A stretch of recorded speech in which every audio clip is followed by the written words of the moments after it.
여호와는 나의 목자시니 내게 부족함이 없으리로다. 그가 나를 푸른 풀밭에 누이시며 쉴 만한 물가로 인도하시는도다. 내 영혼을 소생시키시고 자기 이름을 위하여 의의 길로 인도하시는도다. 내가 사망의 음침한 골짜기로 다닐지라도 해를 두려워하지 않을 것은 주께서 나와 함께 하심이라. 주의 지팡이와 막대기가 나를 안위하시나이다. 주께서 내 원수의 목전에서 내게 상을 차려주시고 기름을 내 머리에 부으셨으니 내 잔이 넘치나이다. 내 평생의 선하심과 인자하심이 반드시 나를 따르리니 내가 여호와의 집에 영원히 살리로다.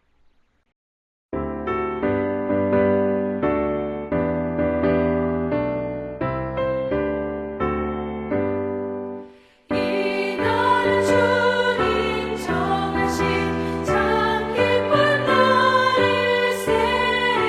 온 천하 만민 주 앞에 다 찬송하여라.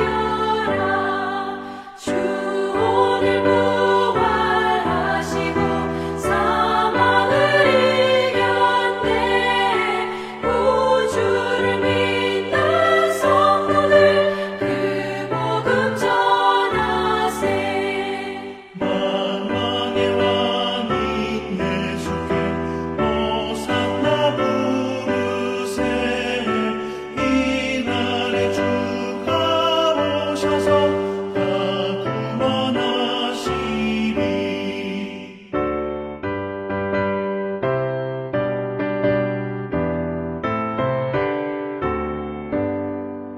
큰 권능 가진 구세주 살 길을 주려고 온 세상 만민 가운데 주 함께 계시네.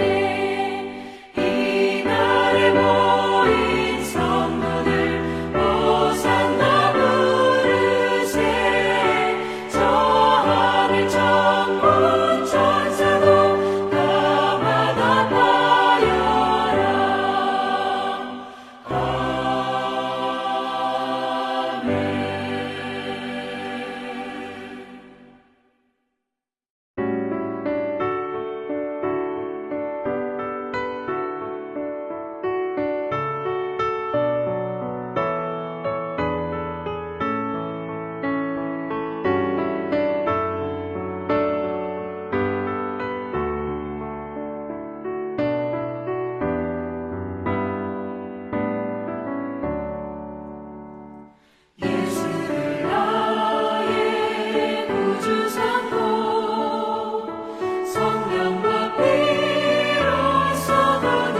주의 친절한 화려한 기세 우리 마음이 편안하리니 항상 기쁘고 복이 되겠네 영원하신 화려한 기세 주의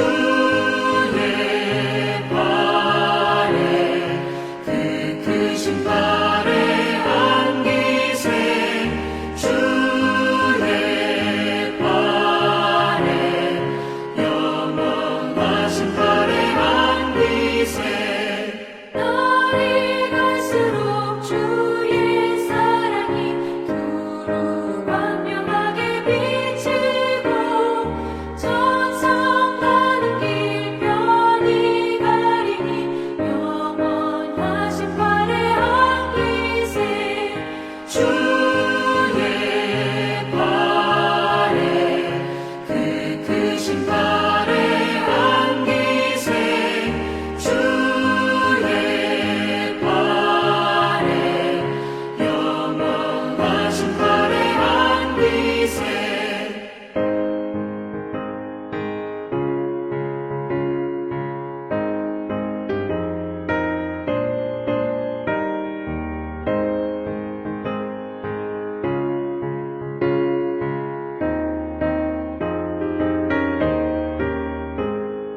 주의 보좌로 나아갈 때에 기뻐 찬미 소리 외치고 겁과 두려움 없어지니 영원하신 발에 안기세 주의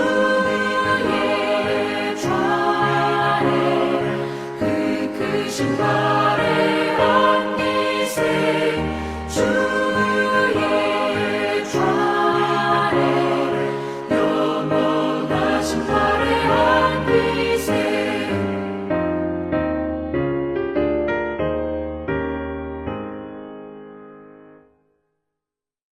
오늘은 사도행전 5장 12절부터 살펴보도록 하겠습니다.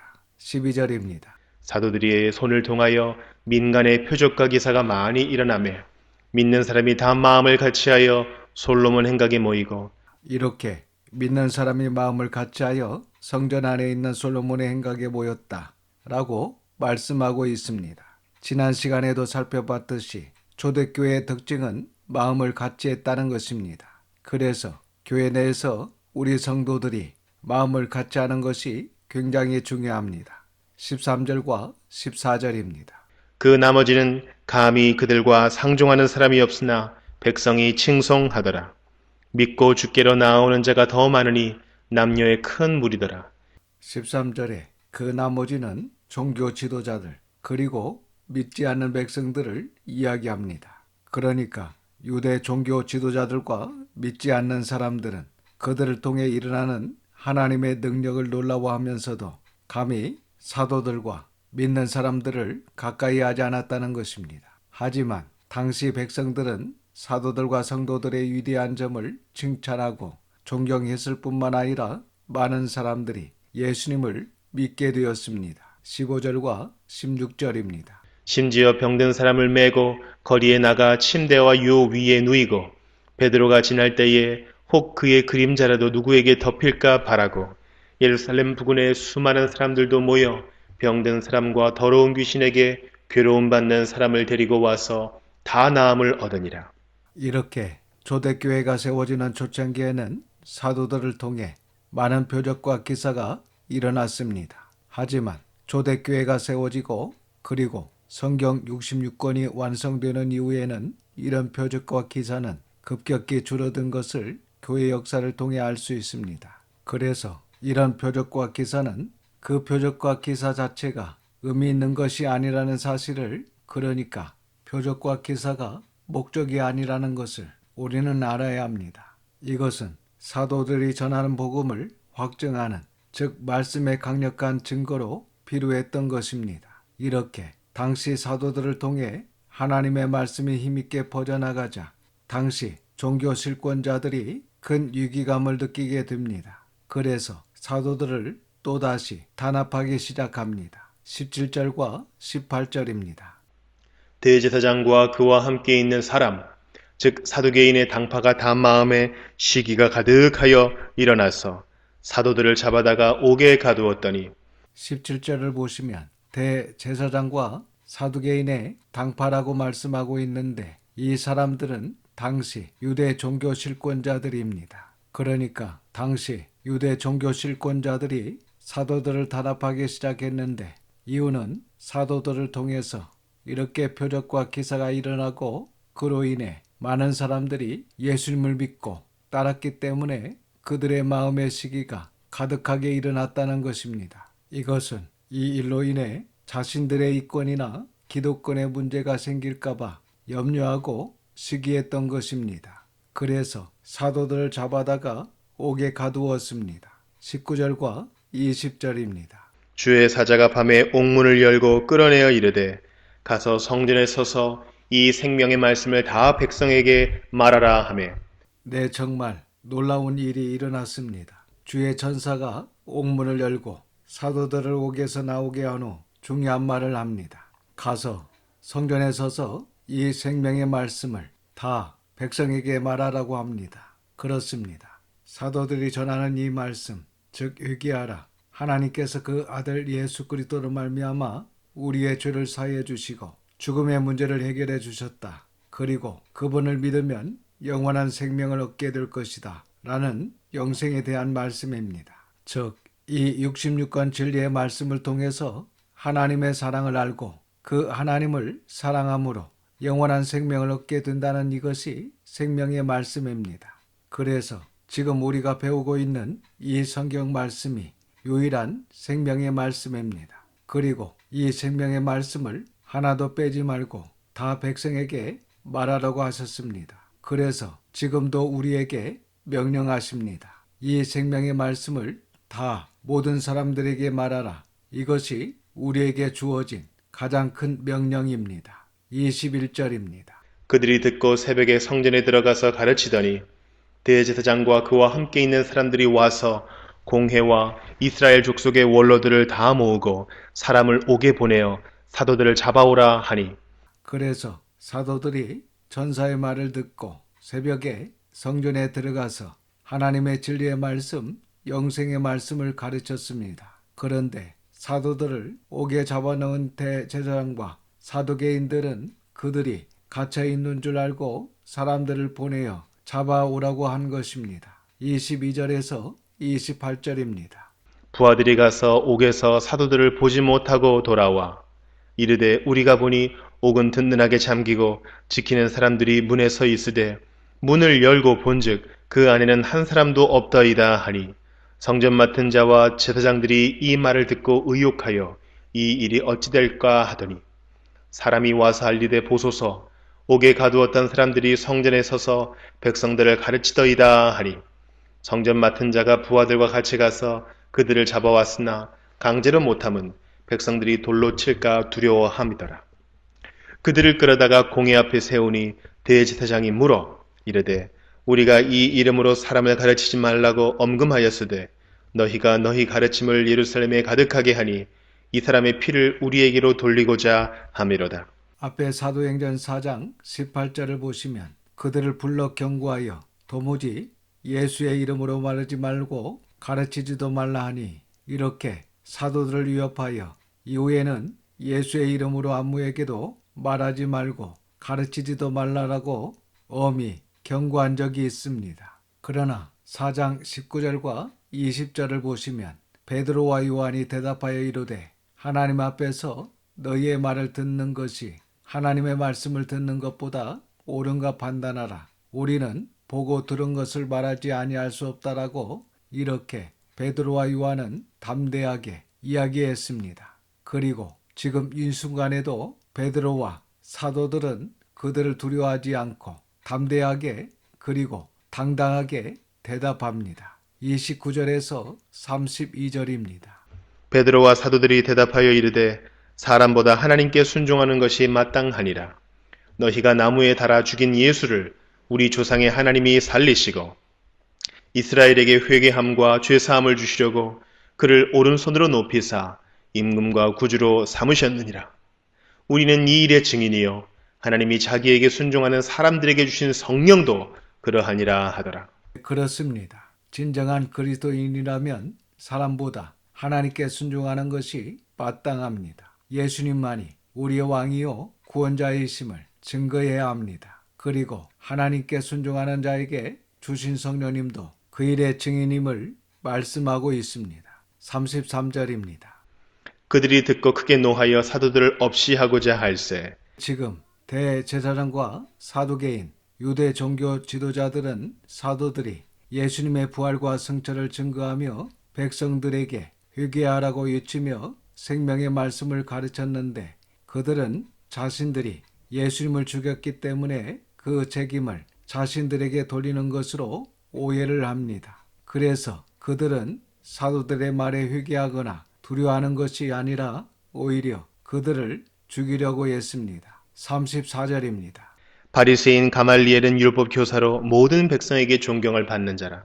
공회 중에 일어나 명하여 사도들을 잠깐 밖에 나가게 하고. 본문에 이 바리새인 가말리엘이라는 사람은 우리가 잘 아는 사도 바울의 스승입니다. 그리고 스데반 집사님의 스승이다 라고 전해지기도 하는데 어쨌든 유대의 납비 중에 최고로 존경받는 납비를 납반이라고 합니다. 그런데 유대 역사에 3대 납반이 있는데 그 중에 한 사람이 바로 우리가 잘 아는 구약의 에스라입니다. 그리고 힐렐 또 한 사람은 본문에 나오는 이 가말리엘이라는 사람입니다. 그러니까 당시 납비 중에 납비로 존경받는 이 가말리엘도 율법 교사로 산헤드린 공회의 의원이었습니다. 그래서 그 자리에 있었고 그가 일어나 이야기합니다. 35절에서 39절입니다. 말하되 이스라엘 사람들아 너희가 이 사람들에게 대하여 어떻게 하려는지 조심하라. 이전에 드다가 일어나 스스로 선전하며 사람이 약 400명이나 따르더니 그가 죽임을 당하며 따르던 모든 사람들이 흩어져 없어졌고 그 후 호적할 때에 갈릴리의 유다가 일어나 백성을 꾀어 따르게 하다가 그도 망한즉 따르던 모든 사람들이 흩어졌느니라. 이제 내가 너희에게 말하노니 이 사람들을 상관하지 말고 버려두라. 이 사상과 이 소행이 사람으로부터 났으면 무너질 것이요 만일 하나님께로부터 났으면 너희가 그들을 무너뜨릴 수 없겠고 도리어 하나님을 대적하는 자가 될까 하노라 하니. 이렇게 당시 존경받는 가말리엘이 드다와 유다라는 두 사람을 들어 이야기하면서 만약 이 사람도 그들이 하는 이 모든 것들이 사람으로부터 났으면 무너질 것이다. 하지만 이 일들이 하나님께로부터 났으면 너희가 그들을 무너뜨릴 수 없겠고 도리어 하나님을 대적하는 자가 될 것이다 하면서 그들에게 이야기합니다. 사실 당시 유대인들에게 있어서 하나님을 대항하는 일보다 더 두려워할 만한 일이 없었습니다. 40절입니다. 그들이 옳게 여겨 사도들을 불러들여 채찍질하며 예수의 이름으로 말하는 것을 금하고 놓으니.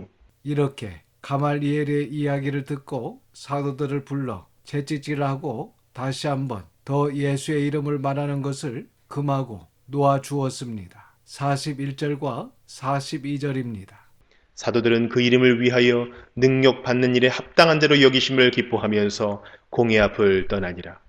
그들이 날마다 성전에 있든지 집에 있든지 예수는 그리스도라고 가르치기와 전도하기를 그치지 아니하니라.